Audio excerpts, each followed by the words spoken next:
Chuck Shive here with Onsrud's Chips and Tips. Today we've got a sleek new product for you. This is the double-sided flat table vacuum cup from our partners at BVC. It is designed to sit on top of your spoil board instead of attaching to a grid table. To set up, simply place the pods where you need them and lay them directly onto your spoil board.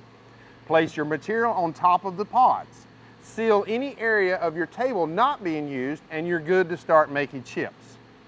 You can run one or multiple parts, and when you're done, simply shut off the vacuum, remove the pods, and return to your panel work.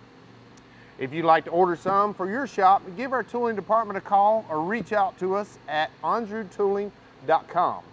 Be sure to hit the subscribe button below and click on the bell so you'll be notified when our next episode of Onsrud Chips and Tips airs.